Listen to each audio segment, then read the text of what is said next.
I'll do it. Thank you, man. Hello. Get ready for my TED Talk.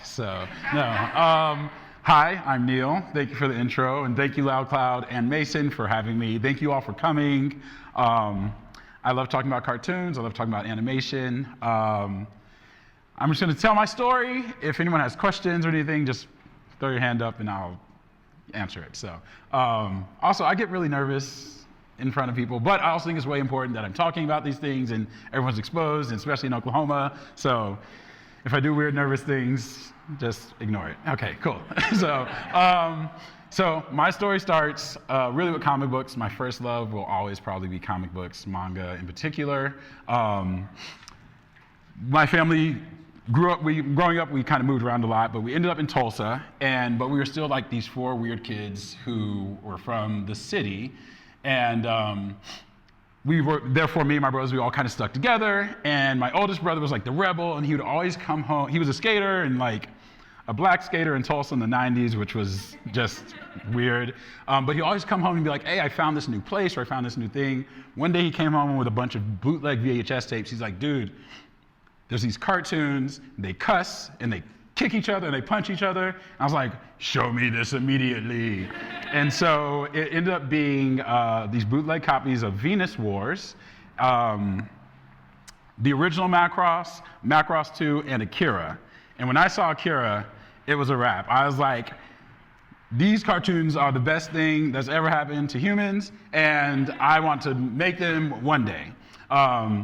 And so that was kind of how I got into anime, and then my other brother that world opened up manga for me. Blade of the Immortal was like the first manga I ever read. I fell in love with it. The art is gorgeous. If you don't know it, check it out. It is Hiroaki Samura. He just does these beautiful, like what they call death murals. Beautiful. Anyway, so I was kind of this weird little kid into anime and all these Japanese things. Again, 90s, Oklahoma, little black kid. And people just didn't get it. But what I had decided, I was like, you know what? I'm an artist, I'm a creative, and whether or not people get it, I'm gonna figure this out. I'm gonna crack this code, and I'm gonna make this like a part of my life. So I was always drawing my anime, I was drawing all my characters in high school, and again, 90s, this was not cool. Everyone was like, I was quite a nerd. So yeah, got through middle school, we got into high school, and I remember I had a Art of Pixar book, and I remember taking it to my art teacher and saying, hey, I want to do this. And her response was, that looks like architecture, so you should study architecture. So, good old Oklahoma. So, no shade. Also, like, we'll get into it. I love Oklahoma. I'm glad I'm here. So I was like, okay, that sounds like a profession. My dad will be happy. He won't think I'm like wasting all his money when I go away to school. So I went away to St. Louis and I studied architecture for 4 years. Very awesome. But what was more awesome is that I finally found an anime club. And not to date myself, that was the year that Cowboy Bebop first came out. Yes. And but once again, this was like, anime wasn't popular yet, so like it was always a guy would come to be like, yeah, I have like a bootleg of episodes 14 through 17 and 21, and we like would watch this story. And then like a couple weeks later, someone else have a bootleg of episode 3, 7, and 9. Somewhere in there, I figured out the story, but that kind of turned me back on and relit my fire for animation. And so I actually went to the art school, and I was like, hey, I want to do animation, and everyone's like, okay, here, follow me. And they introduced me to this woman, and they're like, hey, sit with her. She's doing animation, and learn something. And I was like, great. And I was like, hello, and she didn't speak English at the time. And so I was like, well, there go my animation dreams, and I gave up. So fast forward, my senior year is when things kind of turned around. Senior year, I'm in architecture, I'm in my review, I'm looking around at all the projects, and I had this revelation, and I was like, Neil, you don't want to do this. Which felt great, because again, somebody spent a lot of money for me to be there for 4 years. But it was such a clear voice, and I knew that I wanted something with more storytelling. I wanted more creativity, but I didn't know what that was quite yet. I hadn't pinpointed it in my head, and so while I was having a meltdown, one of my friends, who was a Japanese grad student, he was like, "Dude, you're such a nerd about Japan. You should go to Japan, teach English, and you'll be surrounded by anime and manga everywhere." And I was like, "Tell me more." And so. He's the one that told me about the JET program that Mason's familiar with. And it's a program, you go to a Japanese high school and you teach English. So this was my senior year. I have no Japanese background, and I'm like, I'm gonna apply for this program. And I go in to apply, and the woman, she's like, "Oh, this is great, but I want you to know we have 7 of our Japanese majors who are applying for this too." And I was like, "So I'm not gonna get it, got you. So I let my application slide. I was applied to the Peace Corps, was accepted. I was gonna go to Haiti. I'm glad I did not, because there was a coup the following year, so that was better for me. Sorry, Haiti. But I also got an acceptance letter, was accepted to the Japanese program, and I was the only person from my school who got accepted. So I was like, "Take that, Japanese majors." No, I did not say that. That's not what I did. I was like, "I'm so sorry, guys." But yeah, I graduated, and a couple of months later, by August after I graduated, I took off to Japan. It was the best decision of my life. It completely changed my entire outlook on the world in so many ways. That is probably an autobiography unto itself. But the big important part was that arriving in Japan, illustration, animation, it's just there's far more visuals that are everywhere in the culture. And like the PSAs, like the posters in the subway, there's so much hand-drawn illustration. And also kind of opened me up to the fact that, to how important animation was to Japanese culture. A lot of you probably know that kind of what our Hollywood landscape is, that's essentially the landscape for anime in Japan. And so you had all kinds of stories that were beyond just what we were getting here.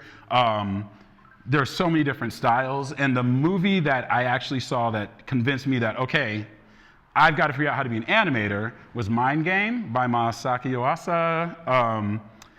You guys probably know a lot of his work. What's he done most recently? Lulu Over the Wall. Anyway, it doesn't matter. See this movie, Mind Game. It is gorgeous, it's weird, it's something really special about this. I'm gonna tangent a lot in this, so you guys just roll with me. Okay,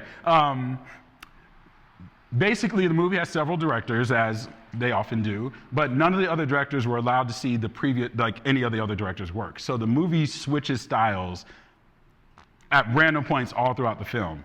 Gorgeous. And it's this weird thing where this guy who's getting on the subway, he's sitting on the subway, and then one reality, like this girl he knows from high school, trips, and she's being chased, and she falls into the train, and they're trying to escape these like alien Yakuza guys, and that's like one storyline. But then another timeline where she doesn't make it on the train, and he's following her around the world, and like she's getting chased by these other aliens. It's just wild. They end up inside of a whale, and like I came out of that movie, and I was like, I don't know how, but I've got to do that. I've got to figure out how to do that. And so came back here, was in Tulsa for about a year. You can imagine the culture shock of Tulsa after 3 years in Japan. And I had a moment where I was living with my mom, sitting in my mom's kitchen, and she came down and was like, "Hey, do you want me to make you breakfast?" And I had another epiphany, and I was like, if I don't leave right now, this is gonna be the rest of my life. And so I was like, yeah, like I'll take breakfast. First of all, yes, I want breakfast. But also I was like, Mom, can I borrow the car? I'm moving to California, I'm gonna be an animator. And she was like, you can borrow the car next week because I have tickets to the Lion King, and we are going to see the Lion King in Tulsa, and I paid a lot for these tickets, and I stood in line. You are not leaving without seeing the Lion King. So they gave me a week to plan. Week later, I packed up my mom's Nissan Sentra. Friend of mine from school, we got on the road and drove out, had a great, this is another autobiography. We had 2.5 days on the road out to California. It was awesome. But we got there, I crashed with a friend for a couple of weeks. I I got all my applications in. I put my portfolio in at Cal Arts. That was like, I was so excited. I was like, yes, I'm doing it. Like, I'm going to be an animator. I'd won a couple of drawing competitions here in Tulsa, so I knew I was the best. My portfolio, I was like, I'm going to, I applied to 4 schools. I got to get into one of them. I got rejected from every single one. And also, in the same week, I got all my rejections from my programs. I got fired from one of my jobs, because LA, you have to have 1 million jobs. And my roommate at the time decided to move out. And I was like, okay, so that's half my rent, a quarter of my income, and all of my dreams have been dashed in a matter of 7 days. And so I was like, that's it. I tried it. I came to LA. I tried to be an animator, and it didn't work. I'm heading home. And a really good friend who, well, now she's like family, but at the time she was my neighbor. And she's like, you cannot leave LA. I was like, what do you mean I can't leave LA? I can leave wherever I want. She's like, no.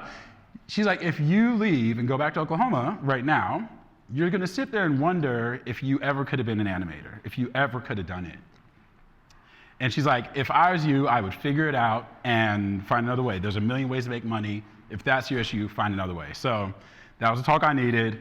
I found another job. I actually decided to go back to school, and I went to a community college out there, Pasadena City College. And the reason I bring that up, it is a really great school, and what it is, a lot of people go there to prepare their portfolios for Cal Arts or an art center. And so even there, I just got another like amazing education for a couple years. But what that also allowed me to do was get an internship. And listen, I was at school, I was back to school for a couple years, and I kept talking about being an animator and talking about doing all this. And one of my instructors sat me down and was like, listen, and my graphic design teacher, she's like, your graphic design is fine, but I can tell this is not what you want to do. What do you want to do? And I was like, I want to be an animator. She's like, great, you're old now, so she's like, you either need to find a master's program or get an internship. And I was like, okay, I'm gonna get the internship. So I applied to a bunch of internships. I applied to, the ones I remember were definitely Nickelodeon, Cartoon Network, a small production house called Bang Zoom, which is a little bigger now, but they do a lot of anime work, and Disney. And the only ones that got back to me were Bang Zoom, and I went and interviewed, and that was not for me. And then Nickelodeon called me back to let me know that I had been rejected from the program. So I was like, once again, I was like, thanks a lot, LA. It's been great. I love you guys. I'm out of here.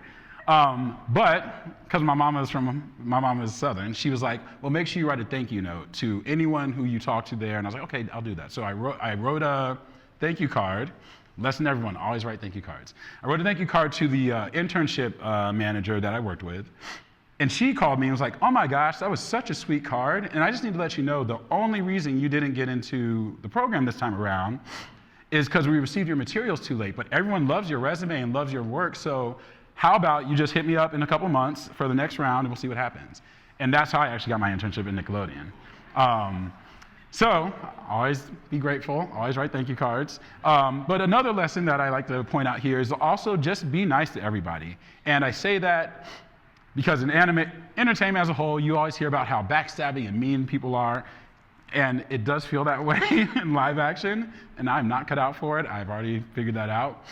In animation, most people are very, like, if you meet a mean person in animation, they probably won't be there too long. And like, everyone is so nice. It's a bunch of artists who are very similar to ourselves who just want to like tell great stories.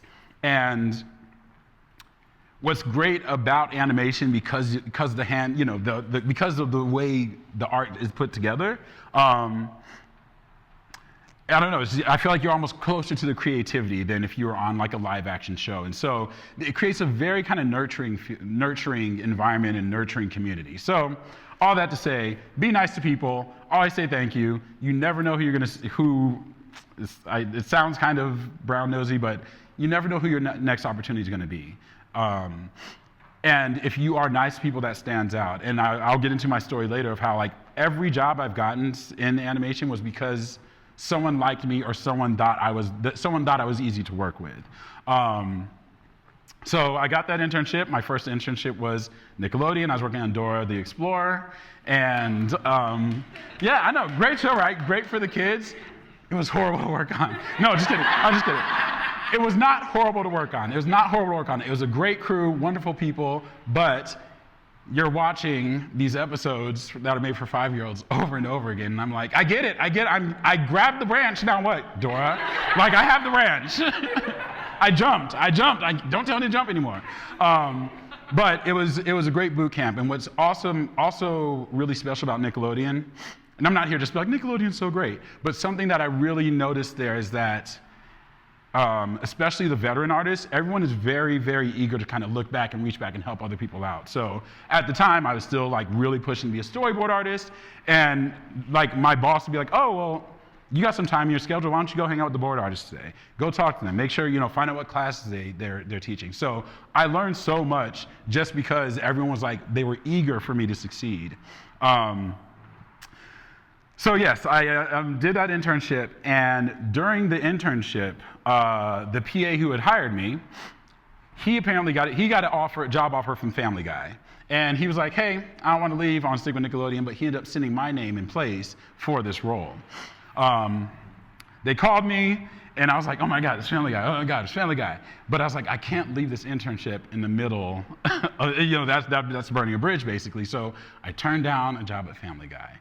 And then an hour later, I was like, that was really stupid. So I called back, I was like, I really would be interested. And they're like, actually, we just filled it. I was like, okay, I'll finish my internship, I guess.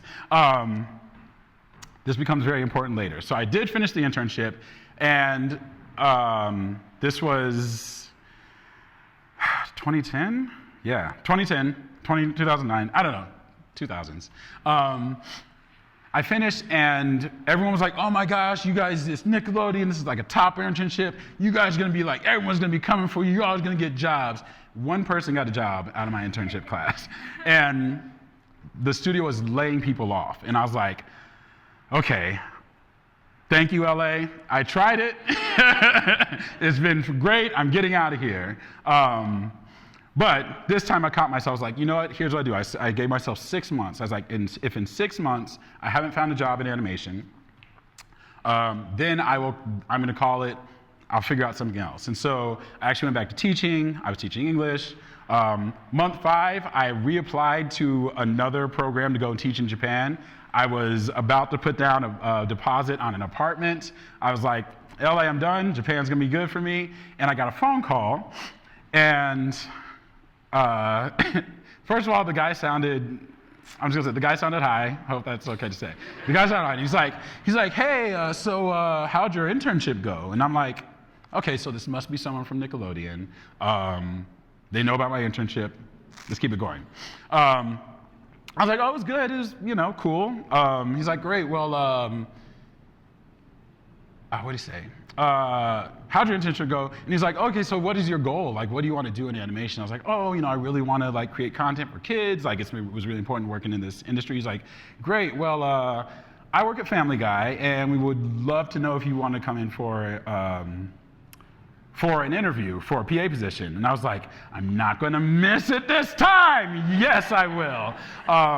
Mind you, when I got this phone call, I was teaching, and I was in class, and I probably shouldn't have answered my phone, but whatever. And so I was like, yeah, I'll totally come in for an interview. Went in for the interview. To this day, I swear it's probably the worst interview I ever had. It started because I walked in, and I was wearing like a tie and like looking all businessy. And I walk in, my interviewer comes up, and he looks me up and down, he's like, this is Family Guy, right? And I was like, there it is. And then I later found out he was looking at the wrong resume, while I was in the interview, he was asking me questions, and I was like, I don't do these things you're talking about. This is not, I can't understand what this is about. And then he's like, okay, well, hold on. So he gets up and he leaves. I'm like, I'm bombing this interview. Like, this is horrible. He brings in the line producer, and she starts asking me questions that are definitely like related to my resume, but like they're just very difficult. And so that happens. I walk out of there. I'm like, you know what? Good job, Neil. You did your first interview in animation. Now you know what to look forward to. You know how it's going to be. And I didn't think about it. That Thursday, I'm in class with my students again. We're taking a quiz. I get a call, and they're like, hey, we really liked you, and we wanted to know if you could come start on Monday. Mind you, it's Thursday. And I was like, yes. Absolutely. So my advice here, never do that. Do not ever accept a job without giving, or quit a job without giving notice. But I did that. And, and so while my students were taking the quiz, I took the call, I hung up, and I walked up to the office, and I was like, hey guys, today's gonna be my last day. And of course the office, they're like, what? But then I said, I just got a job at Family Guy. Literal standing ovation from the office in the room. Yeah, they're like, don't worry about it, we'll get your classes covered, you'll be fine. It's gonna be, yeah, we're so proud of you. And I was like, Family Guy does it all. I went back into my classroom, everyone finished their quiz, and I was like, hey guys, it's been really fun working with you. But this is gonna be my last day. And all of a sudden, oh my God, Mr. Neal. I was like, I got a job at Family Guy. Standing ovation, again. These people don't even know each other. And then as I was leaving at the end of the day, the guy who owns the school shows up, and he's like, hey, so you got a job at Family Guy? And I'm like, I did. I'm a production assistant at Family Guy. And he was like, I'm so proud of you. This man has never spoken to me before in my life. He was very proud of me. He's like, yeah, let us know how we can help. And I was like, yeah, this is school. Okay, thanks. But that was my actual first job in animation. Now, another tangent, which is not terribly relevant to like anyone's progress. The reason that my resume came back up at Family Guy, when I turned down the first job, they actually did put me on file, which everyone says that you're on file and like you might come up again. Well, a couple months later, my brother had moved out to California. His girlfriend was moving out with him, and she was buying a mattress on Craigslist. And now she's talking to the guy. She's like, so what do you do? And he's like, oh, I'm an editor at Family Guy. And she's like, oh my God, my boyfriend's brother just applied at Family Guy. You should like look him up. And he's like, okay. And she told me about it and didn't think anything about it. But it was my friend, Sean Israel. Yes, Sean. Apparently he did did say, hey, there's this guy Neil Wade, look for his resume. He passed it to the guy who I thought was high, who's Brent Crow. And if you know Brent, like it just makes sense now, but at the time it was just weird. But yeah, passed it to Brent, and then Brent saw that I was at Nickelodeon and called the other PA that I had worked with that had sent my name over in the first place, asked about me, and he's the one that gave my information, gave him all the update, and that's why I ended up getting that call. So once again, be nice to everybody. You know, if you're buying a mattress on Craigslist, you could be the next opportunity for the next Neil Wade. So. Yeah, so I was at Family Guy for 2.5 years. That's another place I tell people that was like the best boot camp for learning animation production. And just to be clear, we can get into it more later, I will speak about like animation production versus animation creative. Production, for those who don't know, is the people behind the scenes who make sure all the creative people have the things they need and have it on time. So we're like the conveyor belt. We make sure the script gets to the right people, storyboards, et cetera, and all that. So, so I was a PA on Family Guy. It was, and it was like, I will say I was on the hardest season. It was, the season numbers don't line up with how we say them publicly, but basically I was in charge of like doing a breakdown, so going through the storyboard, making sure we have all our characters, props, and backgrounds, and then denoting the storyboard so that the directors could like, place all the correct designs or whatever. I happened to be there the year that Seth MacFarlane decided I'm going to be cinematic with this show, and it was insane. Like I had to track so many crowds of people, and we'd run out of design, so I had to like assign it. It was wild. And I will say, while I was at Family Guy, there wasn't a single show that shipped on time. Like we never had an episode that shipped on time. And that's just because it was kind of like, it was so fast paced and such a heavy show. But that taught, like I can produce a show now. Like if you need a show produced, like I will put the team together and we'll get it done. But the thing about Family Guy is a lot of the folks there have been there since the show started. Like these guys are not leaving. Fox just, especially because the show makes so much money, Fox just throws money at these guys. And so there are guys who've been there for like 20 plus years, and they're like, yeah, we're not leaving. And so that meant a guy like me who was a PA was probably not getting promoted anytime soon. to the point that when I went to Brent and was like, hey man, I got an offer from Nickelodeon. Are you guys going to counter? Is there anything? He's like, well, the best way to get promoted here is find another job. And I was like, thank you. So after 2.5 years, I actually went back to Nickelodeon. And the way that happened was that internship manager who I wrote that nice note to, who got me the job in the first place, she called me and was like, hey, we were talking about a new show and your name came up. I still don't know how my name came up. But the lesson in that is always be nice to everybody. Because animation in particular is a very, very small world. And if anyone's even thinking about you for a position, by the time you walk that door for that interview, there's probably people talking about you already. And it's really kind of up to you whether they're saying good things or they're saying bad things. And so in this case, someone said a good thing. And I went in for an interview for Tough Puppy. Did anyone here watch Tough Puppy? Okay, y'all know Tough Puppy? Okay, I went in for the interview at Tough Puppy and did not get that job. But the guy who interviewed me really liked me, so he started talking me up in other rooms. And the job I did get going back was season 10 of Fairly Odd Parents. It was the Sparky season. Y'all remember Sparky? No, Sparky? Okay. And it was a weird season, but yeah, the Sparky season was my season. I did it. And it was such a shift in culture when you're going from a Family Guy where, it's like, Quagmire making jokes. And then you go to Fairly Odd Parents and it's Timmy Turner making like wishes for 1 million pizzas. So, but yeah, that's what kind of got me started at Nickelodeon. And what I do like about Nickelodeon also is that they do take care of their people generally. And so, so once that show was winding up, they immediately were like, okay, what's another show we can get you on? Like, what do you want to do? So I ended up going on to a show called Pig, Goat, Banana, Cricket. Anybody remember? Okay, yeah. Again, it wasn't the biggest hit. It wasn't the most popular. It was very weird, but it's a gorgeous, gorgeous show. It is a beautiful show. So check it out if you guys can. I think most of it's on YouTube now. It's on YouTube. But interesting turn in my career from Pig, Goat, Banana, Cricket. I was in production. I was production coordinator, and that right around then, Nickelodeon was like, hey, there's this thing called social media. Let's start a team. And I was like, yes, yes, I'm down. And so I started doing social media for that show. And then they ended up expanding the social media team into like its own department. And I went from production to social media. And it was interesting because this was a time when no one really knew what was going on. So it was really like a wild west. But that was the first time we were doing like community engagement through social media. And it was really great to get like this immediate feedback of like, hey, how was your show doing? How was it feeling? And so that to me was almost like a preview to what I'm doing now,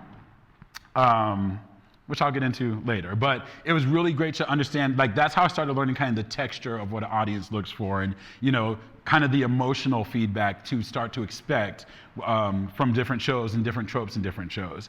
And so, and at the time, no one else was doing that. No one else was really paying attention. So I really am grateful for that experience. What was interesting about that role is when I was coming off of Pig, Goat, Banana, Cricket, they were starting a social media team. My buddy was like, hey, I'm going to be leading the social media team. I really want you on it, but they haven't given me the headcount to have a fourth team member. So I need you to make up a job for yourself and write a job description that I can send to the higher ups that they'll accept and I can hire you.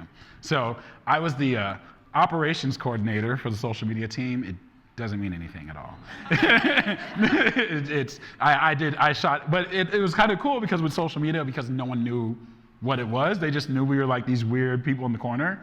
We'd be like, it's National Pie Day, so we're going to go take pictures of pies, and we'd leave. And we'd go have pies all day. Like, very true story. Like my job was like taking pictures of pies and donuts and dogs and whatever day it was of the year.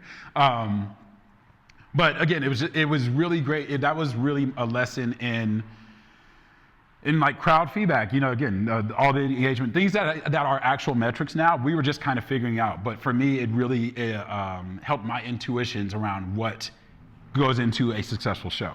So that's the point of that story. Pig, goat, banana, cricket. Okay, also, so fast forward 2 years in. This is how I talk, guys. I'm sorry. It's not going to be a straight line. All right, so if someone's taking notes, yeah, good luck. So pig, goat, banana, cricket, I left that. Oh, yeah, a couple years later, as the industry does, it's always shrinking and swinging back and forth. Once again, it was time for layoffs, right? And there'd been a bunch of layoffs all across Paramount, but we were like, hey, we're Nickelodeon, we're kids and family, like they can't do without us. We're usually safe.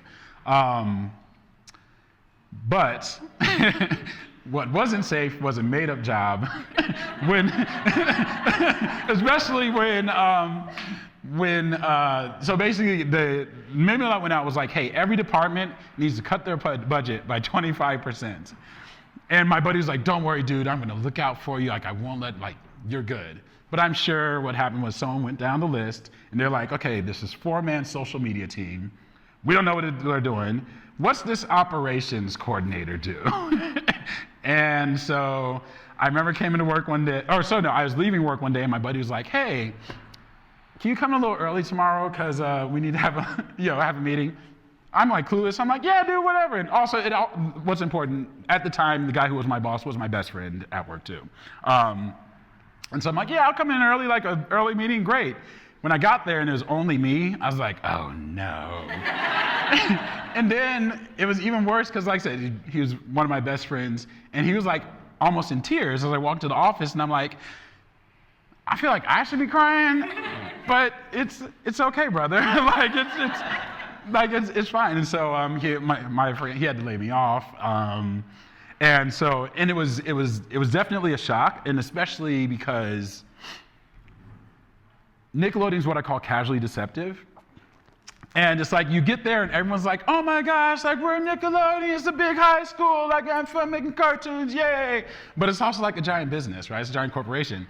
And so, when the layoffs were happening in other places, everyone's like, Neil, you're so much fun, you're the heart of the studio, we can't have Nickelodeon without you. And I believed it. And I believe that these folks believed it too, but at the end of the day, I'm part of a giant corporation and I was just this number. And what I like to tell people coming out of that story is even when you're in like these large corporate spaces, never forget that like you are the value of your role. Like you were hired and brought on because you are the only person that could have done what needed to be done. And in my head, I'd allowed myself to kind of align with this company. I felt like Nickelodeon was looking out for me, and it was like this that I'd be taken care of by them. But at the end of the day, no, and like that shouldn't be the expectation. I think it's important to just understand what your value is, because that's kind of what I had to do. I had to take a step back and be like, okay, like how do I redo a resume? When like I just, what are all these things I've done? Like what is my value essentially? And so I think it's an important and very real exercise to stop and like articulate what you think, what your value is. And I want to sound like not that Let me figure out what I'm trying to say. Know what your skills are. Know that you are bringing something to the table in any role you walk into. That's really what I want to say. If you are here doing anything, if you've ever been paid to do anything, then you can do that for yourself. You can make it work for yourself. You have skills that will allow you to build a livelihood. So just understand, know your worth is kind of what I'm saying, and just don't. It's easy to get kind of pulled into a group think or thinking that you're very safe from these things, but it really is you. You're always going to be your best advocate, and always keeping that in mind, even when you are in a secure role. That's something that I think is really important. So, take stock, write it down. Write down why you think you're special. And I know that sounds kind of goofy, but that's been a huge turning point for me, and just a huge point of growth, whether personally and professionally. Just knowing exactly what I like about myself and how I will always support myself, if that makes sense. So yes, got laid off and had a little bit of a freak out, but luckily, also be nice to everybody. So the former receptionist at Nickelodeon, She eventually got promoted and moved into the recruiting side of things. Then she left and went to DreamWorks and their recruiting team.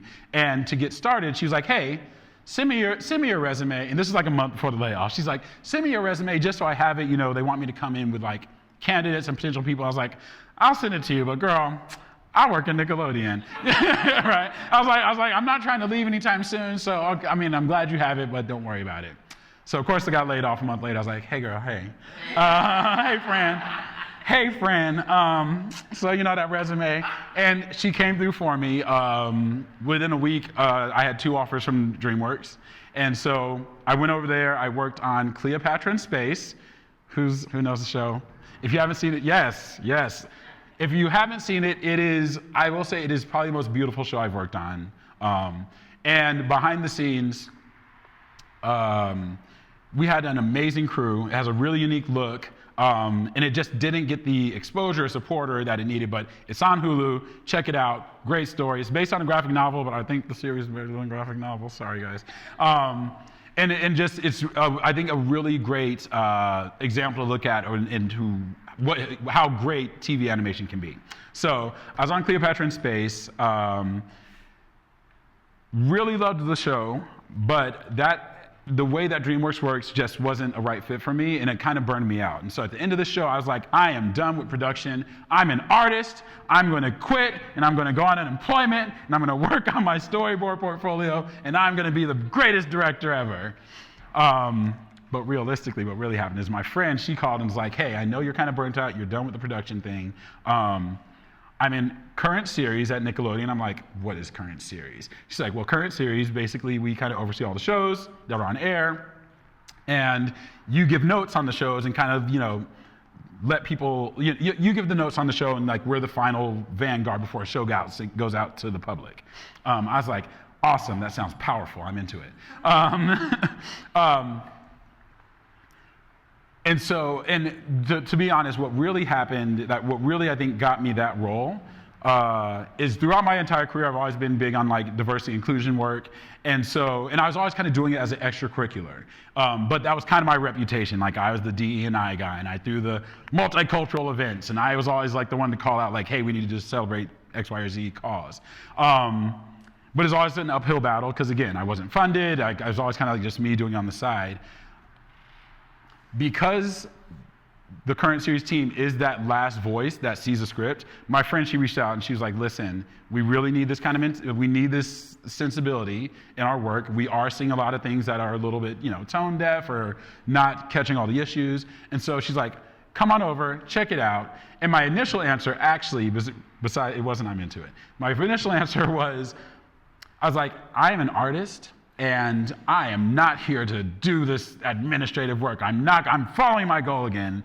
And she's like, well, listen, how about you come give us 6 months, and if you like it, stick with it. If you hate it, you can walk away. And I was like, I will do that. I will walk away, finally. Like, I will walk away so fast. But that was like 4 years ago, and apparently I like it. So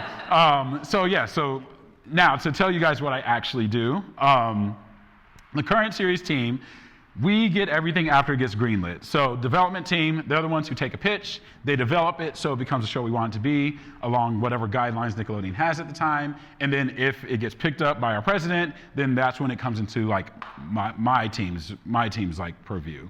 And so the bulk of my job is going over the materials they make. So it's the scripts, it is the animatics, it's the rough animation, all that comes across our desk, and I'm giving notes on like, hey, this is or is not working. Can we use this, this licensed song? So all that stuff is like us kind of catching what would make this something that's not Nickelodeon. Our job is to maintain the Nickelodeon spirit in every show.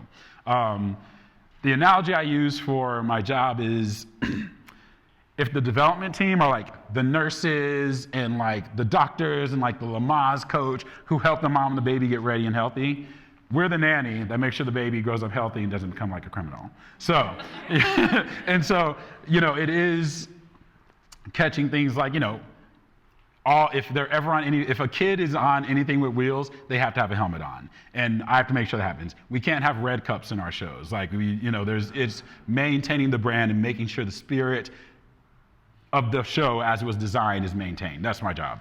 So, and it is very powerful because like my notes are, it will be, gosh, we'll have notes. I have a show that I worked on.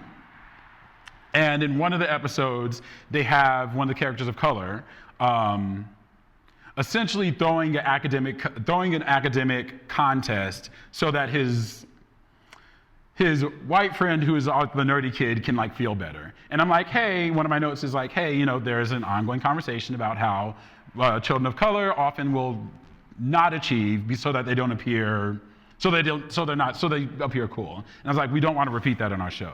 And like, things like that are important because I'm like, hey, we don't want to send out like these harmful messages in our show. And I can't expect everyone to know about that, but that's something that's important to me. Like I do pay attention to education. And so those are the kind of notes that we are giving and just making sure the shows stay in the spirit of what we intend them to be. It's really interesting because like there's an entire chunk, there's literally a list of episodes of Ren and Stimpy that they're like, do not ever put these on social media, and it's you'd probably be surprised. There's a number of shows from like our classic period that just did not age well, and you'll notice probably are never being repeated. But it's also my job is to make sure that those things that like I said we stay on brand basically, and so yeah, that's the long and short of my job, and I've been talking a minute, so I'm good for a Q&A. So, yes. I just thank you. I feel like I was just rambling, but yeah, so I hope there's something valuable in all of that for you guys. So, yeah. Hey Neil, my name is Spencer Sakurai. I'm a cinematographer and director here in Oklahoma City. And I guess my question is, does location matter? I really like the stuff I'm able to create here in Oklahoma City and the community I have here, but sometimes it feels like that maybe living in one of the hubs would be more helpful, like in LA or New York. With your experience, do you feel like that would actually help level me up or people like me that are living like in the Midwest or other cities like that? So the short answer is yes-ish. I think living in, especially if you want to get into doing studio work, it is important to be around, like be in and amongst the other creators who are doing the type of work you want to do. And even if it's just spending some time there, like you don't have to necessarily move there, but really experiencing the nature and culture of entertainment is important. Because things it's so hard to put into words. Things move in a certain way. There are politics to how you speak to people and how you engage with people. In animation in particular, I find it really easy. Again, it's just like you don't run into a lot of egos. Most people are pretty eager to talk and like want to talk about what they're doing. So I will say it definitely helps to be in a location surrounded by other people who are doing it. Now that said, it's not impossible, and especially once you've had, we've been through COVID, we've seen what it is to be in a remote world. We've had entire shows that were staffed up by remote crews, and that have been so Big Nate, for example, I don't know if you guys are watching that. Big Nate, we just had them coming back into the building like 3 months ago. And most of them hadn't met each other yet. And we still have people who are working remote. And you've seen the show, it is a gorgeous show. They've done a really great job. So I think we've seen the example of how you can be remote and make these things work. I don't think it's gonna be standard, but I do think there's more openness to that. But all in all, I think it is best to at least spend a substantial amount of time around people who are working in the studios, around the people who know how to put together an independent project, know the people who know how to find the money, basically. So, yeah, that was half an answer, I think, but hope it was helpful. Yes. I know we have. I think we're gonna do the video questions first, and then we'll. Nice to meet you virtually. I wish I was there in person. My name is Sarah DeGodemar. I'm currently directing a series for kids for a studio in Singapore. I have written actually a pilot for a show that I have an idea for that I just kind of been sitting on because I'm not sure what to do with it. So my question for you would be, how does someone like myself, who has not created a series, I'm not a professional writer, how would I get that in front of someone like you? Do I need an agent? What's the process to get from an idea to getting it out there? Yeah, that's a great question. Getting an agent helps if you're like a writer or independent creator. But also it's just kind of, oh, sorry. Quiet, dude. No. But also it's kind of like knowing people. So it is like knowing a me. And we do vet things, or like there's like a vetting process. I was kind of explaining to Mason earlier, I'm not officially a development person. And so pitches really should go through development. And that is the standard process. Nickelodeon has made an effort these last couple of years to kind of bring development and current series under one umbrella. And that's because that's how a lot of places do it. Netflix, they don't have like a specific, they have a current series team, but like the current series developed, they all kind of work together. Sony, like the same, if you start a development project and you're developing it, you follow it through until the end of that project. If it gets 1 season, of course, 4 seasons, whatever.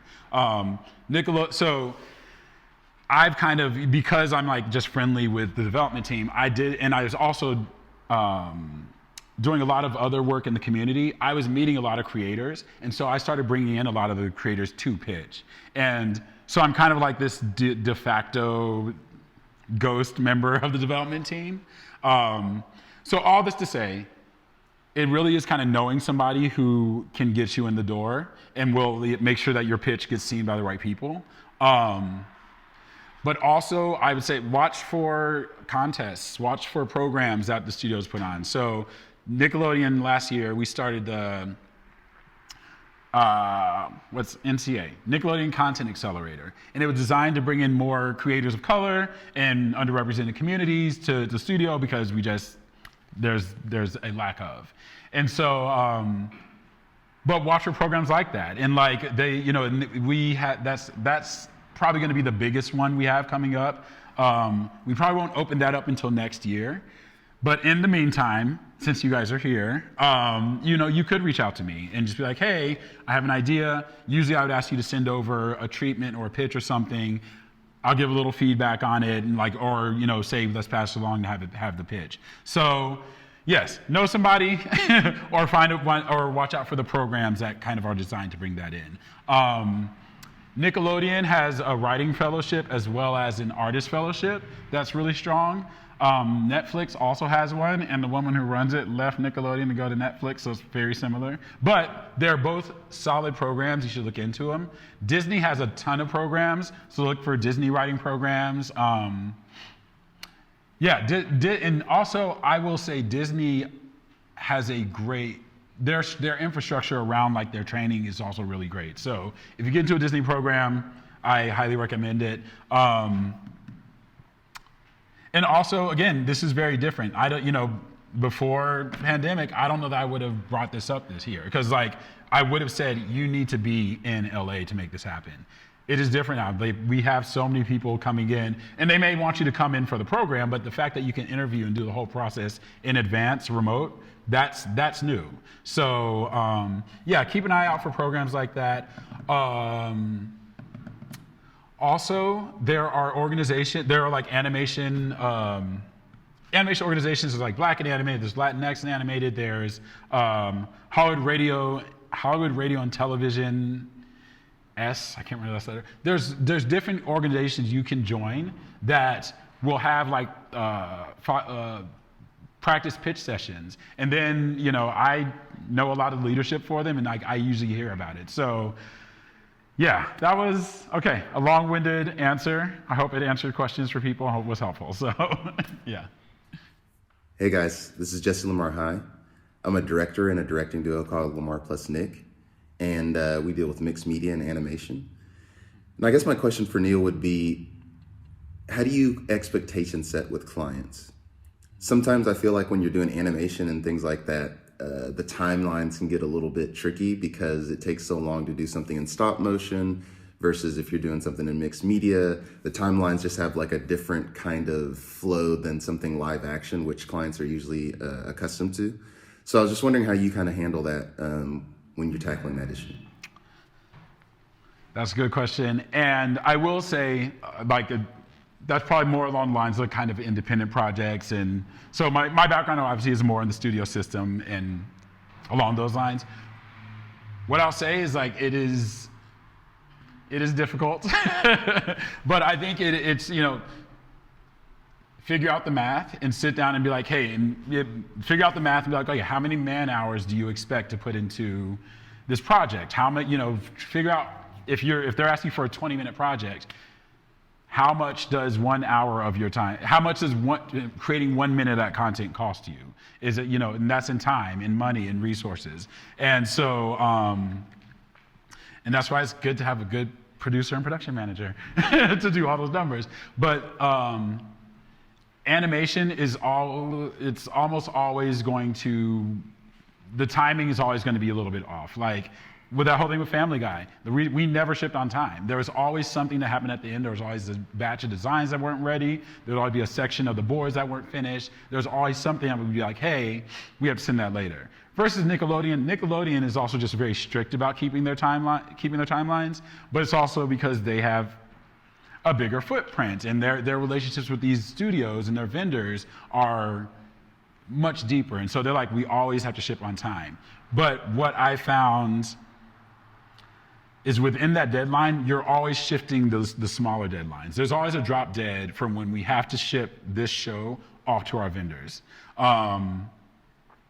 So to answer the question, do the math, build in some wiggle room and hope for the best. It's like you said, and also another thing with animation, as you all probably know, sometimes a 10-page script, if one of the pages starts with, there's a circus happening in somebody's room, that is, what I'm saying? Like, that is how many hours of time versus like, she walks to the room and turns left, And so,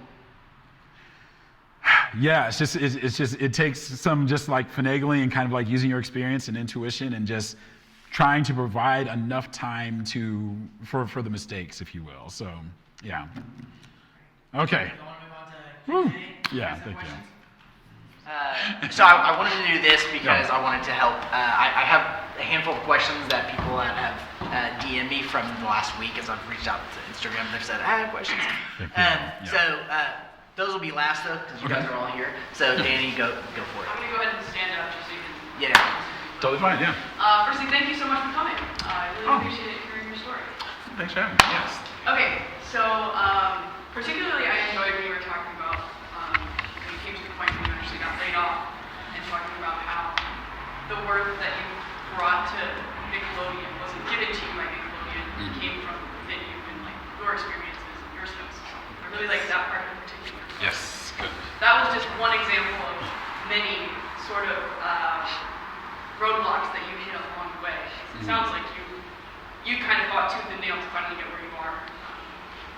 And I don't want to like bring you back to like dark places, but I also know that like a lot of us kind of in this room are very early career, and we're kind of in those places where we feel kind of beaten down and like we haven't seen our success just yet. Yeah. So can you kind of talk a little bit more about like your support systems and like coping mechanisms for how you got through those tough times? Yes, that's really great. I'm glad that there's been some gems in here, but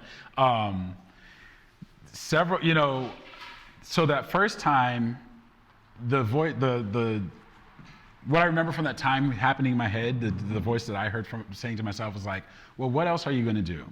Like, I'd already decided that animation was what I loved and was what I was passionate about. So I was like, if I go back to Tulsa at the time, what am I going to do in Tulsa? And not be miserable. And I'm like, if there's one thing that I'm not, and I'm not going to surround me miserable. And so it took saying that, okay, like, if there is something else, you're like, okay, I'm going to do this and this will work, then by all means. But really trusting that your passion is that trusting that you are capable of what your passion is.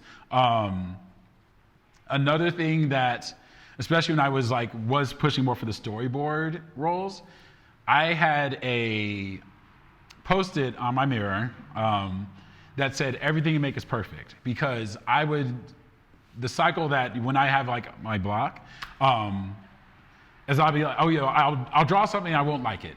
And I'm like, oh my God, this is terrible. And like, I know I can't draw. And I'll close the book and I don't draw. 2 days go by and I'm like, Neil, you haven't drawn in 2 days. And artists draw every day. And if you haven't drawn in 2 days, you're not an artist. So then why are you even doing this? And like your friend Steve over there, he draws every day, and that's why he's a storyboard artist, and like, you're no good, da da da da. So I spiral, and then weeks go by and I haven't drawn, and I'm like, wow, you're really terrible at it. Then I feel rusty when I'm drawing, and that cycle all happens. And so I realized that it was all coming from me judging myself and saying, well, this isn't perfect, or this isn't what I wanted to do, so why bother? Which is ludicrous. And so I got to the point where I was like, okay, I'm gonna have this on my mirror, I'm gonna see it every day, and I'm gonna say it to myself until I believe it.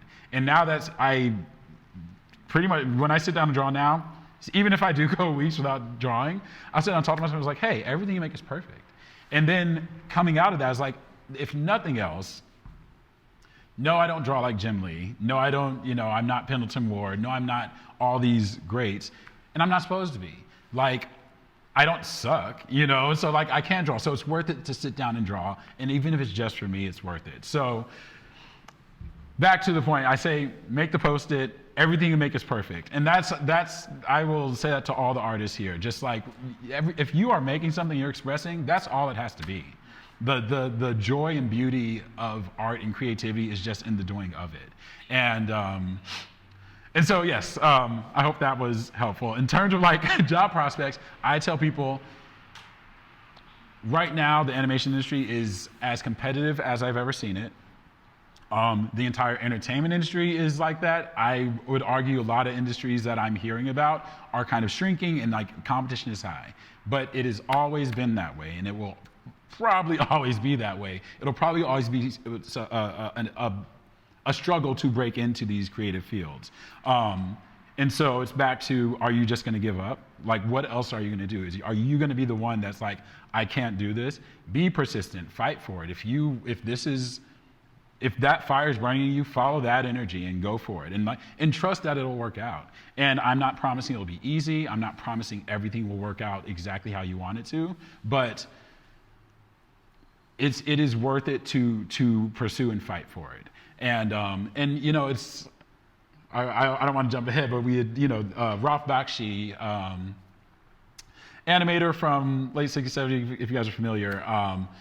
He made a quote at Comic-Con a few years ago, and he was like, on the one hand, he's like, when I was coming up, you needed a crew of people, 30 people, and space, and technology, and money, and all these things to make a feature film. He's like, these days, you can sit down with, well, at the time, he's like, you can buy a box, and, with a few friends, you can make a feature in a few months. And so, understand that you have a lot of power to create right now, and we do have this very entrenched studio system that kind of gatekeeps in a lot of ways, and like there's this idea that the only quality stuff comes out of these big studios, but we know people are making feature films on iPhones, and we were talking about Procreate Dreams, but if you can get Blender, which is free, and you have enough RAM or whatever, you can make a CG film. People are doing it. So all these tools, there's so much power you already have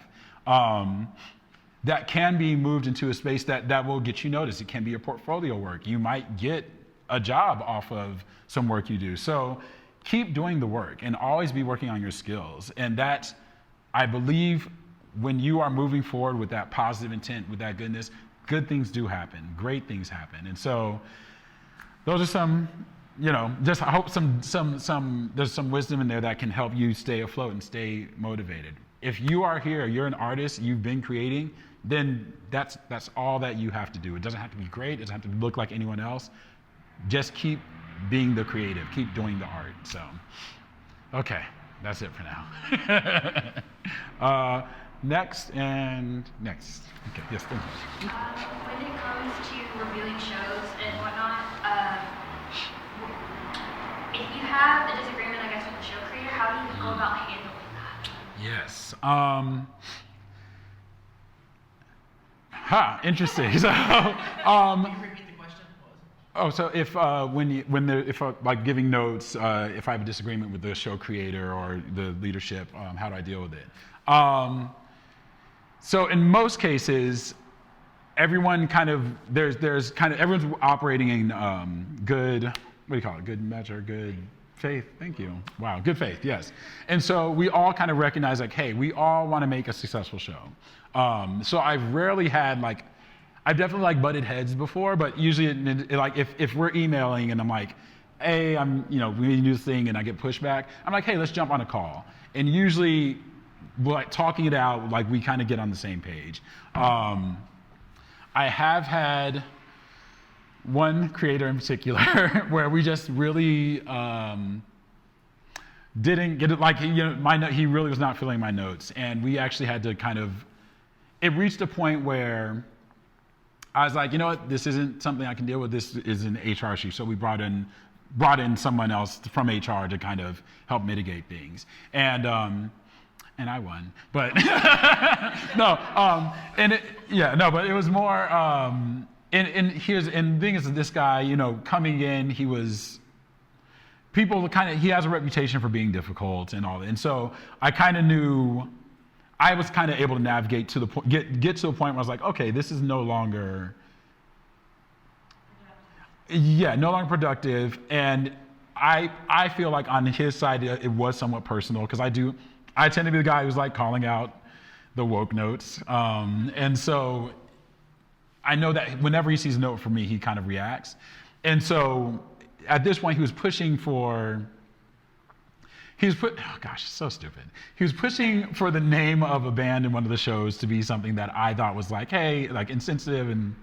And he's like, well, we have to maintain the integrity of the work and all this mess. Anyway, I brought someone else in but by and large, like it's very rare that I really hit somebody that's like really like coming at me or really like difficult beyond that. And at the end of the day, I think it's we all want to make a good show, and when it comes down, when you kind of establish that, when you say it and verbalize it, that kind of set the tone that like, okay, how do we work together to resolve this versus like how do I make my point? So, that's hopefully helpful. Yeah. So going back to pursuing and trying to get that out, but still just continuing to create. Yes.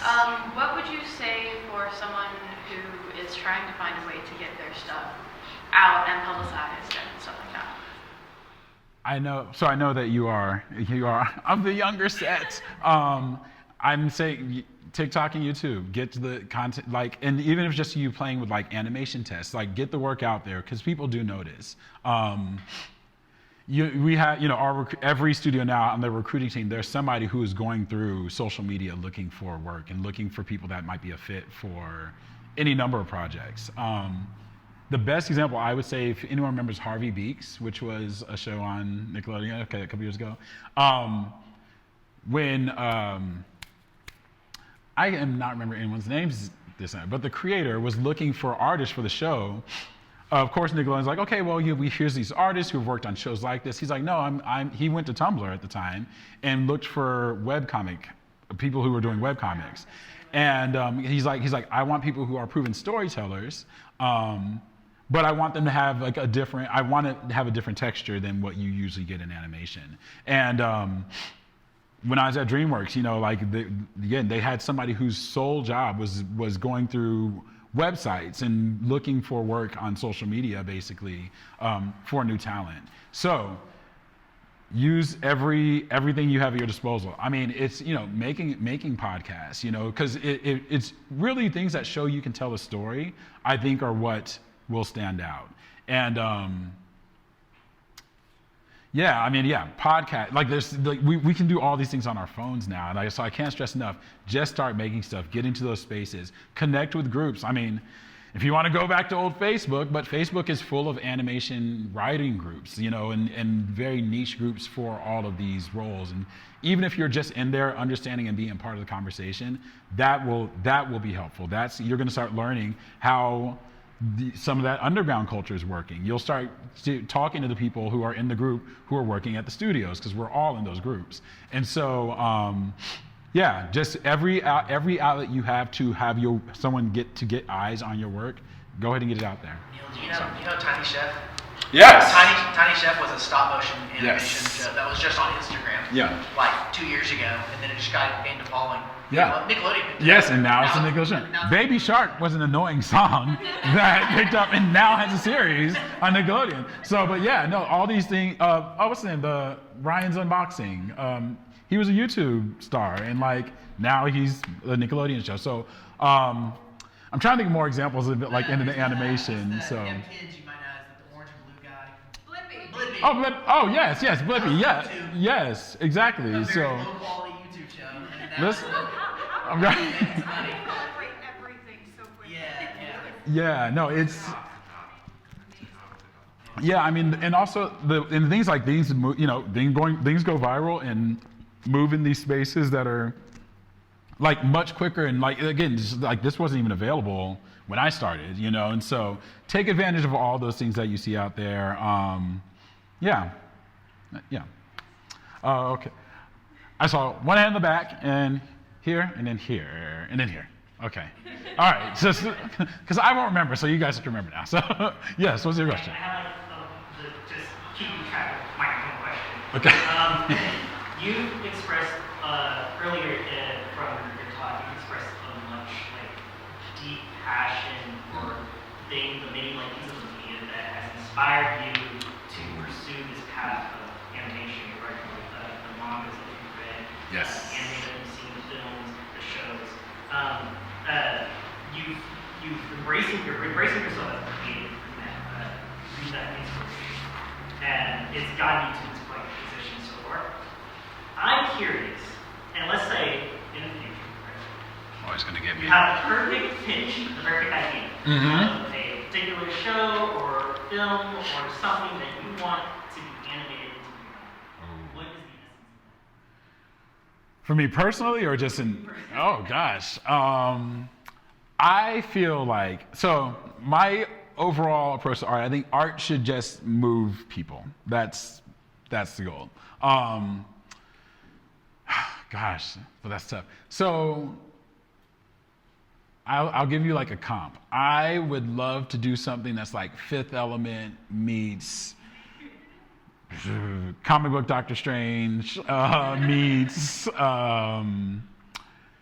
Children of Men. I like kind of dark, weird, quirky stuff. So oh my God, Brazil, Terry Gilliam. I love Terry Gilliam's type of work, and so I like things that are kind of high concept, quirky, a little bit disturbing, but still have kind of a happy ending, So for me, The Fifth Element, The Fifth Element is my favorite movie. I'm just gonna tell you guys, that movie is just yes. Say again. The movie, yes, that is. Although it may be outdone by the NCAL. I don't know if you guys know about the NCAL, but it's an upcoming film. Okay. I'm gonna tangent. Are you familiar with it? So wait, have you guys know the movie Dune? Yeah. David Lynch. That originally was the original director was this French director Jodorowsky. And there's a documentary called Jodorowsky's Dune. Basically, the studio went to him hey, we want you to write a Dune movie, and it was okay, I'm gonna finish soon. Calm down. God, the electronic guys. So basically, he wrote this 6-hour script to the movie, and the studio's what is this, dude? Get out of here! You're fired! And they hired David Lynch to write the movie he saw, and Jodorowsky's haha, I'm kind of glad I got fired because what they put out sucked. But basically, he took that script and he turned it into a graphic novel called The Incal, and this was early '80s maybe, and it's this weird story that's in this distant future human empire. It's one of my favorite stories of all time. It's by the Humanoids Association. It's a print company. Anyway, check it out. So, and for years and years, people were like, oh, the in-cow is absolutely unfilmable. Yodorowski's like, I will never let anyone film it, like, F that noise. But then, anyway, so I didn't say it. So fast forward, Thor Ragnarok comes out, and then Jodorowsky puts out this video, is like, so I think Taika Waititi is the bomb, and I am going to let him direct this film of the in-cow. So I am very excited, if the world is still here in 2027, for the in-cow film to come out. So I think that answers your question. That would be the type of thing. Like, I'd say Fifth Element in terms of like what we've seen, but kind of a darker version of that. That's very much like the feeling I like to get from a film experience. Actually, I just thought about Mad Max here. Fifth Element meets Mad Max Fury Road. That would be the perfect project for me. All right, done. So we know what to pitch, Neil. Yes, all right, come on. Okay, so Nickelodeon would not take Mad Max meets Fifth Element. So yeah.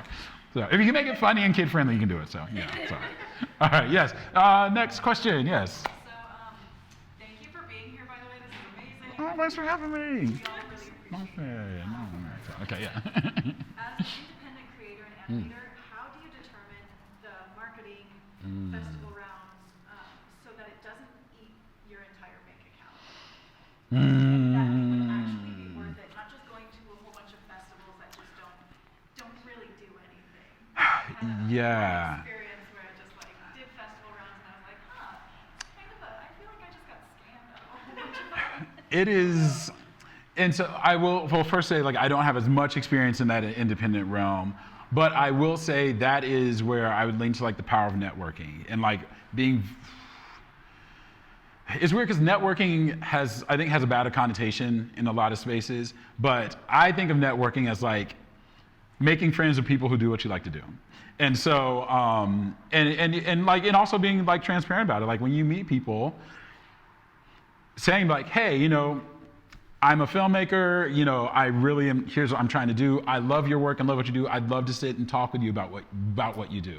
And I also joke, especially if you're in LA, who doesn't like to talk about themselves and a free coffee, So, but yeah, that's what I tell people is like really networking and being kind of strategic about like placing yourself in those spaces with the folks who will help you, who will be your collaborators, who will be your supporters, who will kind of get you in those spaces. And it takes time, it takes work.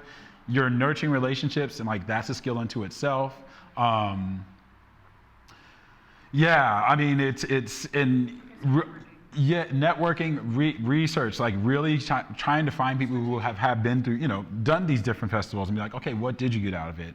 If you can get in touch with the organizers and make make those connections. Yeah, that would be kind of just being strategic about how you are moving through the spaces and and aligning that with your professional goal, if you will. So, yeah. Good luck. It's tough, but yeah. So, all right, thank you. Yeah. Yes. Okay. Speaking of talking about ourselves, this is I just have did. a lot to say, but I'm going to condense it. Okay. First of all, shout out to Tulsa. All right. Hollywood, Yeah. all of that. Yeah. So, Go Hornets. Educators and artists. Okay. Yeah. So one of my expertise is arts integration. Arts integration allows me to go in a classroom, whip a classroom into shape, everybody feeling good, get the lesson going. Yeah. And so and so. So what I wanted to do was create content and curriculum and everything that was in line with course standards. Yes. And then also that captured the eyes of urban children. Yes. That celebrated the way that they learned and lived their lives, but also keeping the essence of the culture that they actually create from their neighborhoods. Yes. So I wrote a book called Hey Michi, You're the Greatest. Okay. Michi is the leader of the Legion of Great Ones. Okay. So, I'm in the process now of working with a production company out of Tulsa who did a movie, Black Wall Street, out of Tulsa. Yes. Who now is in Spencer, Oklahoma. Represent. That's right. Now who came to me. Yeah. Found my work, but I have not yet developed the animated series, but I Yeah. know it's there. And Yeah. I do have some of the things that I for visual purposes. Yeah. And as far as music videos, So I Ah. heard what you just spoke to her about TikTok and all this and all that. So I've been Yeah. preparing for over the last 4 or 5 years to make this blast and everything. Yeah. So I just basically want to connect. Yeah. Because I'm not looking for a savior. Yeah. I know what I have is valuable. And Yeah. I want to keep the constraints of what you can teach because of all the political things that Absolutely. are going on with so just make With the world. Yeah, no, I mean, this is making the connection, you know, and it is like the networking and talking to people. And so, yeah, like we can connect and like we can talk about it. And like what I do say with pitching now, I've been saying this to everyone because what's been happening is like a lot of people just don't know how to pitch. And, understand that pitching itself is a skill, and that in particular it's a storytelling performance. And so you're telling me the most exciting version of this idea you have.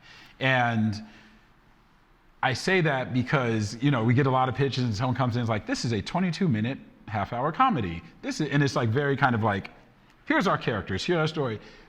We are a bunch of humans who've been working all day, and if you lose that crowd, like that's, you know, that's sink or swim. And so what I tell people is like, when you come into the pitch, tell us a story, and tell us a story. Make sure it's clear what the intent of the series will be.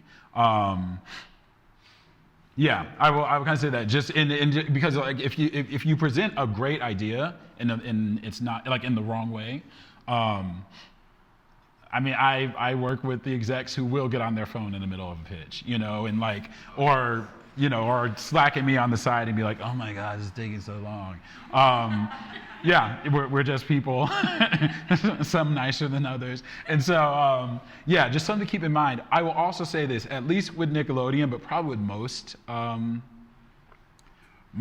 places if you're pitching a series, they'll likely give you about 30 minutes. You want to spend 10, max 15 minutes talking, and the rest should be allowed for Q&A. And so just things I warn against, I've come out of several pitches recently where people are talking for 28 minutes. It's like minute 27, they're like, oh, and by the way, she has magical powers. And I'm like, well, that was your whole show, dude. And like, we have 2 minutes to talk about it. And so I just warn people, I tell people, you want your pitch to be brief and amazing. You know, brief and amazing, dense, get the whole story out, but only tell us what's needed for the story. Another thing, be very careful with, I'll take it back.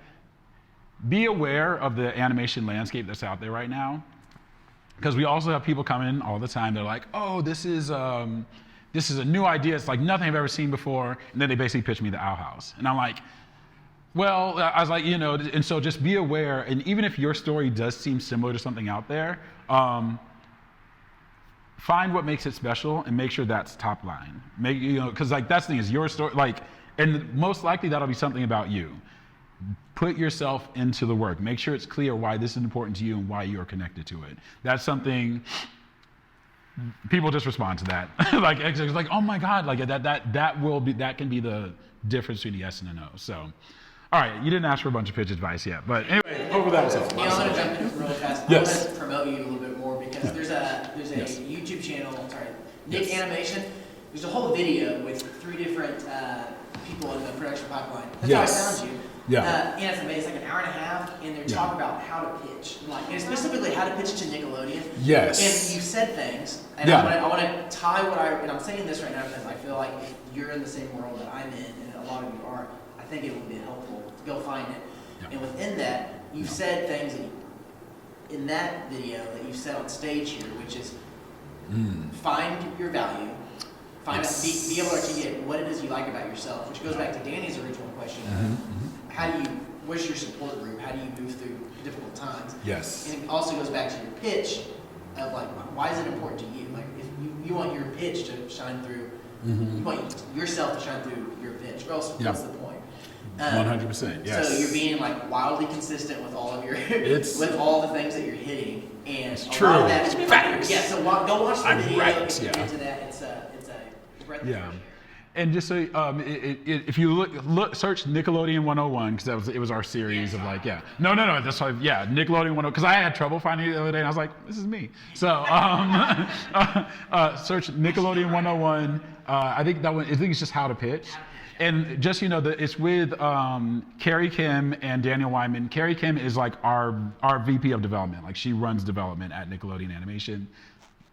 Brilliant, extremely talented woman. Daniel Wyman, he's relatively new, also a VP at Nick, and he was at Disney for years. And just they are the powerhouses. They are the gatekeepers, really. They're the ones who say the yes or no of what goes to our president for a green light. So, yes. I saw that you had a question. Sorry. I was going to ask him, but he said it again, but I think one thing what we have to do when we're pitching stuff to people is think of what got me excited about it. If I was pitching to myself, what would I like? What made you want to write that? What about this made you want to write that? Yes. And you think other people ought to see. And so another thing I say about pitching, you want to pitch in a way that I can repeat this back to you or to my boss, because that's what has to happen. Is like if I get a pitch that comes through and like I really like it, I have to actually pitch that to my boss. Well, to Carrie, she's my friend too. But I have to pitch to Carrie, and I have to make her excited about it. So if I'm not getting that excitement from that initial pitch, it's that much harder. So that is a great point. And like, here's the deal. Like, you all grew up, like I said, you guys are probably like another generation from me. You all grew up on the stuff that I was living too. And so all that, we're starting to see the influence of the kids that grew up on like Adult Swim and Toonami, right? And like, you have like a lot of the old directors that be like, no anime storyboards, I don't want to see anime. But you see anime language in every storyboard now. And so to me, I do get excited because I'm like, okay, the stories that I'm starting to get are from folks who grew up on the same things that I was in love with.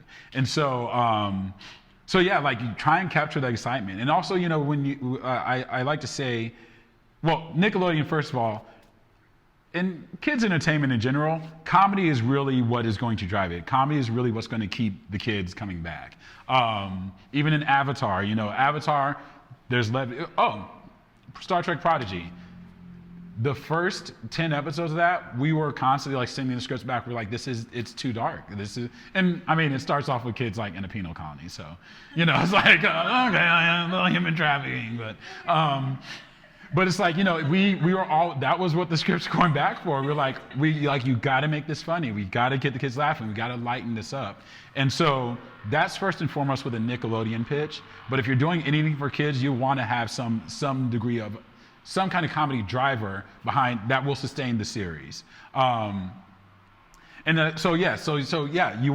to make sure that, your project is funny, that you are laughing at it. You want to make us laugh. You want to make sure we're feeling that humor in the pitch as well. So, but that's a great point. Yes, like being able to put yourself in it and really hone in on what gets you excited. That's what will keep the excitement going for other people. So.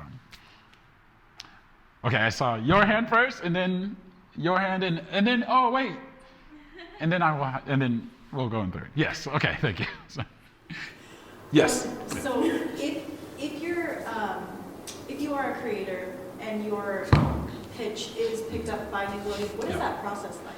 Right. So that's when it goes into development, and it depends. It's been, first of all, the process, it wasn't fully structured like in one particular way for a long time, and we're now trying to get into a space where we are. But in short, basically, an example of a process would be they're like, okay, we like your project, and they determine if you are a strong enough leader to be the showrunner, if they're going to pair you with somebody with a little more experience. So that's kind of the first thing. But they do give you like kind of the agency to be like, okay, who are some people you'd like to work with, or they'll work with you to find somebody that would be a good fit. Right. And in this case, it would be someone who probably had show running experience or was a executive producer on something, somebody who's had experience in that leadership role. And then you'll probably, like I said, I'm kind of shooting at the hip right now, but next would be like, okay, we're going to develop a pilot. And so it'd be writing a pilot script or working on a short. We're doing experimental thing. We're doing like, hey, let's do a short or a series of shorts and throw it on YouTube and see how it works. So, yeah. So what if someone's already come out with, or made this pilot? Yeah. Would you just be able to go and show them this pilot and be like, look, this is what we've made so far? Yes, and that would be like, so that essentially would be a proof of concept. And I think a good example is, there's a show coming out on HBO Max, but the original concept was one of the season 1 of Love, Death, and Robots. It was the one where they're in the cave and there's like the vampires eating all the explorers. Excuse me. That's going to be a series now on Max. It looks like it's either a spin-off but it's definitely that. So yeah, if you have a proof of concept, it's that much stronger. But also keeping in mind that that may not, that it's going to be developed. So, I mean, I think one of the great examples that is still kind of a sore spot in Nickelodeon is that Adventure Time was originally pitched at Nickelodeon, and you've probably seen like you can find the pilot that Nickelodeon made for it on YouTube, and Nickelodeon passed on it. Oh yeah, and so yeah, it's still kind of like, oh yeah, and it's Adventure Time, right? And so it would have been. That's the thing. If it was Nickelodeon, it'd be a completely different show. So yeah. So I love watching Cartoon Connections. Yay! So yeah. All right, I'm gonna go and jump to the next question if we're good. So y'all handle it. You let me know how it goes, girl. Y'all have no balls. So okay, yes. What's your question? The question I had is just a little backstory. My sister and I, we submitted a pitch way back in 2021. Okay. And for a grant, we got the grant for it. Yes. No. Yeah. Oh yes, that's a great point. Yes. But the problem we ran into though was we had two people give us an offer of, okay, we can make this a book series or we can make this a animation series. And the problem we ran into was licensing. I'm wondering with Nickelodeon, do you guys also do licensing as well, so that when you give over the pitch, you have no control over what happens, or? So let's see, the pitch remains with the creator, so that remains your property.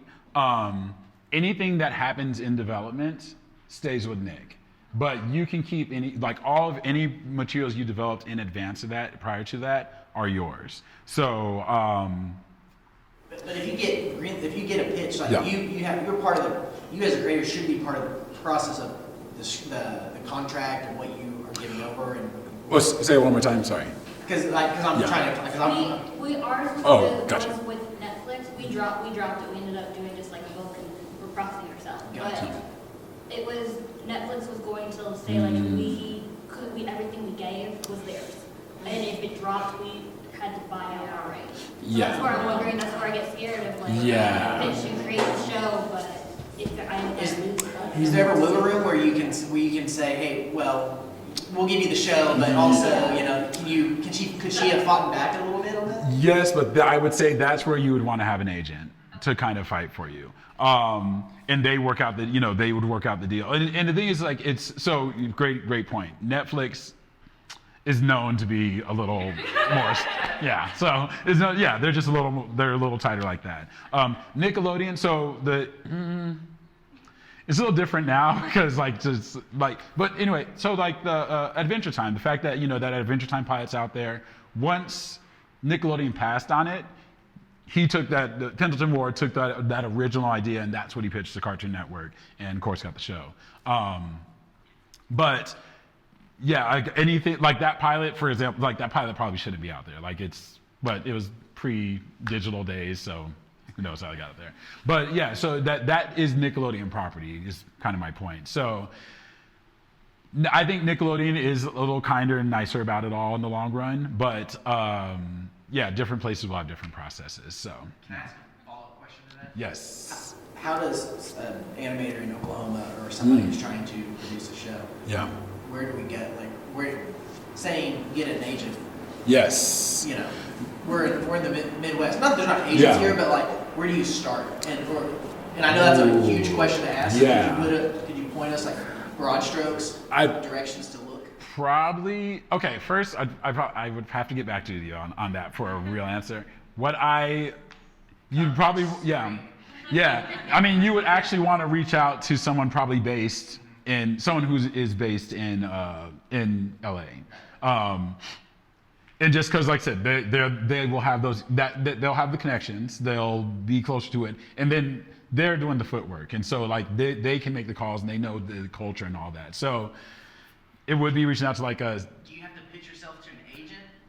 That is a part that I'm not sure about, because and again, it's just because like not having as much of that independent background. Most of the times people come to us, they'll come to us through the agent or whatever. So what I could say is like I can find out what the agencies that are representing like our biggest kind of animation creators are, and I can get back to you with some of those names, some of those agencies. And Eve, I could see about making that connection. So yeah. We're gonna connect. We're gonna do a series together. Yeah. All right, that's what I want, animated series. So yes, I know you had a question. Yes. It sounded like you were really a bright light in your studio environment, and a lot of people liked you. I'm a ridiculous human being, that's all. I'm just an obnoxiously optimistic, yes. You know me too.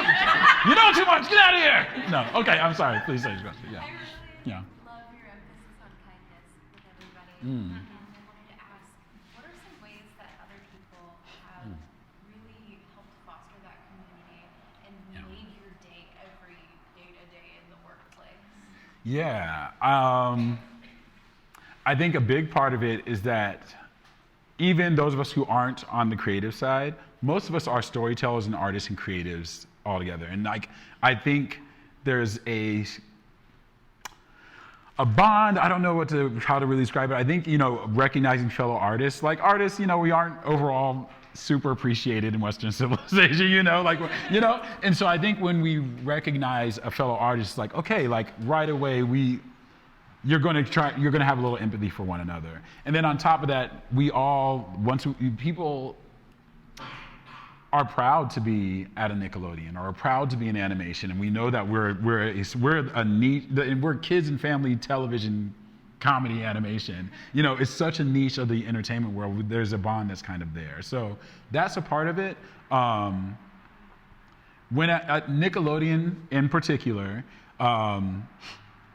started out as like basically a bunch of artists that were like, hey, we want to make a show, we want to make a network for kids and have a bunch of cartoons at a time where people were like, there's no way that'll ever work. A really great documentary that I recommend everyone is The Orange Years. I think it's on Hulu. And I watched that on a plane and I was like over here in tears. I was like, oh my God, Double Dare was so important. But it was a bunch of artists, and like it was very creator driven, and it was at the time one of its kind. And so leadership has always tried to maintain that. They've always tried to maintain that lighter feel and make sure the artists' presence and their voices are known. And so I think that drives a lot of what keeps the culture so exciting for me. Then also, I'm just loud. I tell people, like, everyone knows me at the studio because I'm loud and obnoxious. If you catch me in the kitchen, I'm going to ask about what you're eating.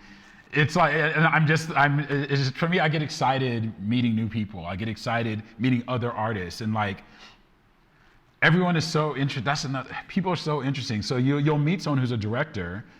When I was interning on Dora, one of the storyboard artists, I looked up and she had an Akira poster on her wall. And I was like, oh my God, Akira, I love that movie. She's like, oh yeah, I animated on that movie. I was like, okay, cool. I'm sorry. You worked on Akira? She's like, yeah. And now at this point in my career, I've worked with 2 of the original animators from Akira. And so that gets me excited. And I'm like, I want to know everything about you. And like, we're going to hang, we go and do lunch. And so there's it's easy to be friendly, but all my friends at work are doing really cool things that I want to do, so I'm even that much more excited around them. So I think that spreads out. It's just that excitement that we all have, that creativity, all those things come together to make it a really special place. And I'll draw a contrast to DreamWorks, which for me just wasn't the right fit work-wise, but I look at it and I see, okay, well, DreamWorks is NBC Universal. NBC, one of the oldest media companies in the world, and like you feel that. It's that very structured, almost like Mad Men type of environment. And some people work very well that way. But I would run around the floor and I'm like, oh my God, guys, it's Wednesday, let's have pizza. And they didn't really like that, and that just it wasn't as conducive to like how I operate. Nickelodeon was started in the 90s, and so that's that feel. It feels younger, it feels lively. They are more casual and accepting. And so, yeah, that's kind of how I try and do my part to keep it as a light community like that. So, yeah. Okay, yes, thank you. And I know you had a question. Yeah, I feel like I have to add a little context. Hi, my name is Mia. I am really big on diversity, equity, and inclusion.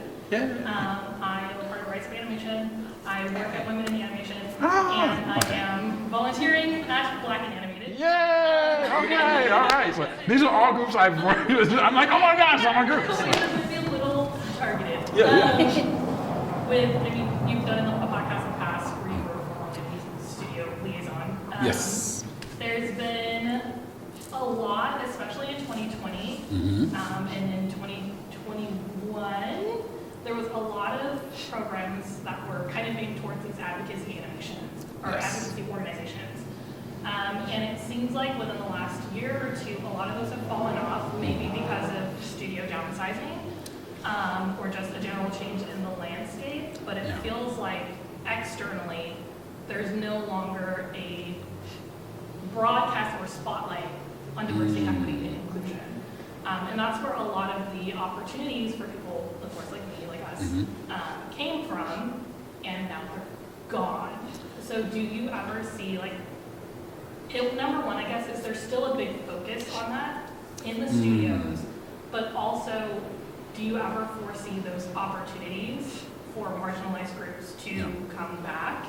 Because, especially in 2023, they're all gone. The last one I was lucky enough to participate in with Black and Animated was the Netflix Foundation program. Yes, yeah. And that, I totally think that's gone. Right.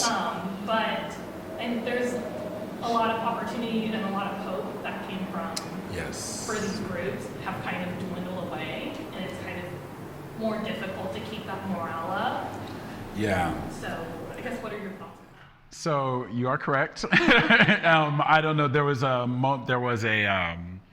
big article in Variety earlier this year that was noting that they kind of went down a roster like, here's all these roles for inclusion, diversity, equity, inclusion that were started in 2020, and there's like this. It was like almost like week by week, like they were all leaving or being let go. So basically, this is purely not a representation of anyone else.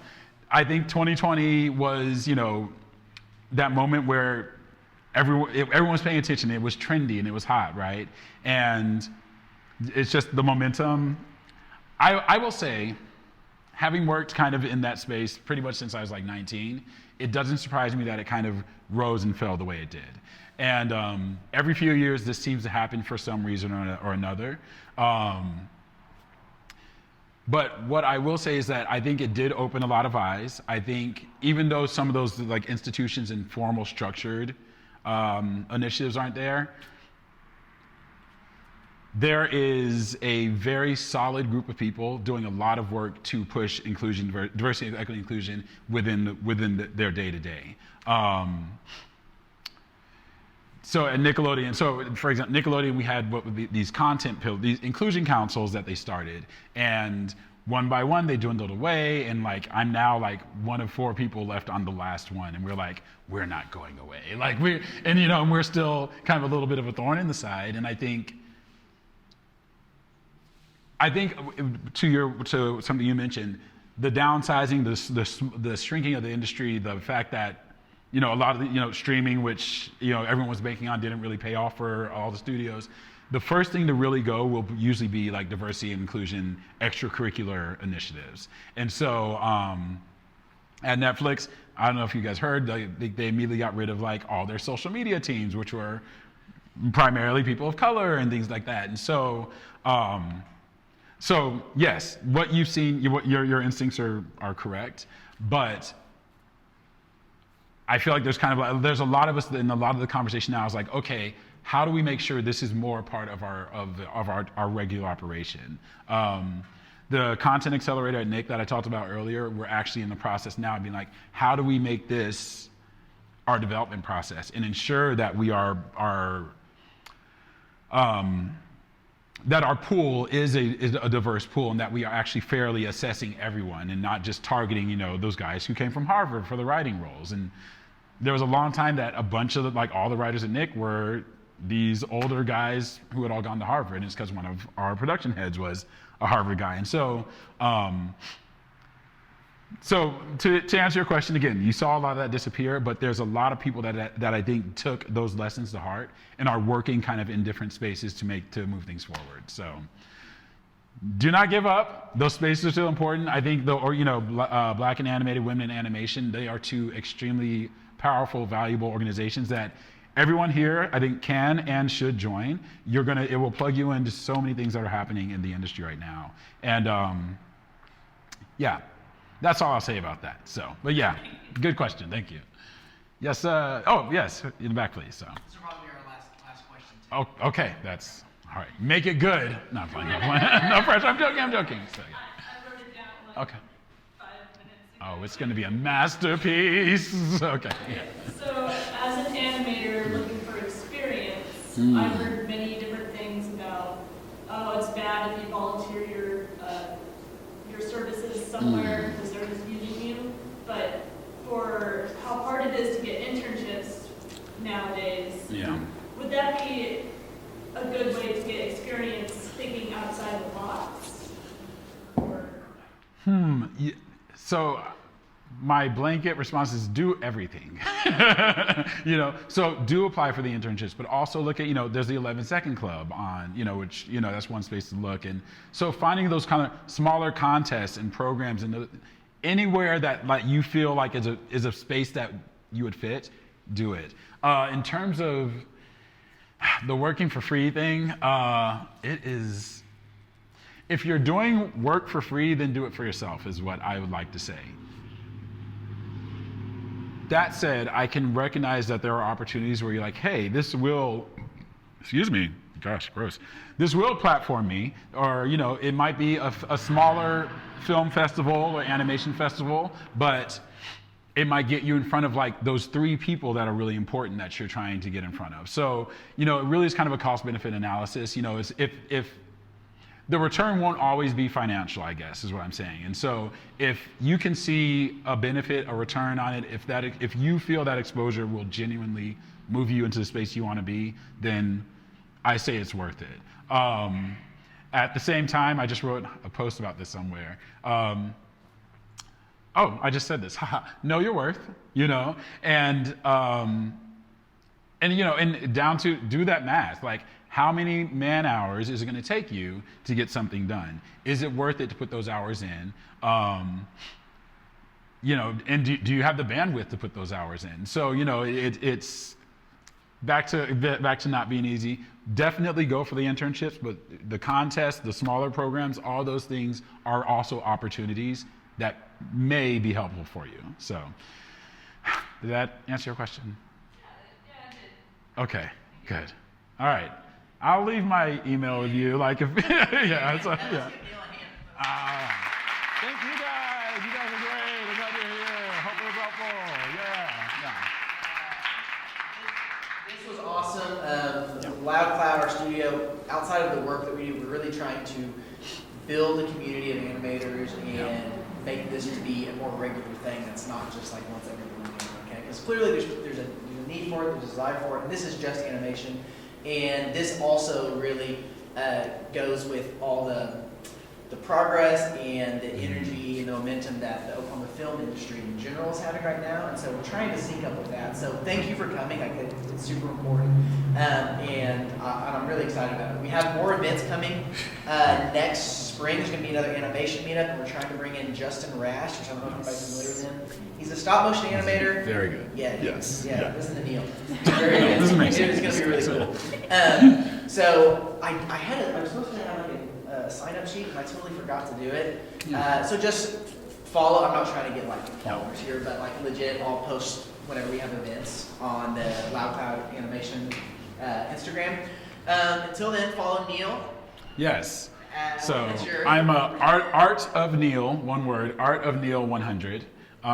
It's mostly like figure drawing, so not safe for work, but there's other stuff too. Yeah, So, I think yeah. they're beautiful. Yeah, I don't know who said that, but So, okay, well, I mean, I love doing that. So yeah. Neil, you were awesome. Thank you for your expertise and making the drive to Oklahoma City. Thank you.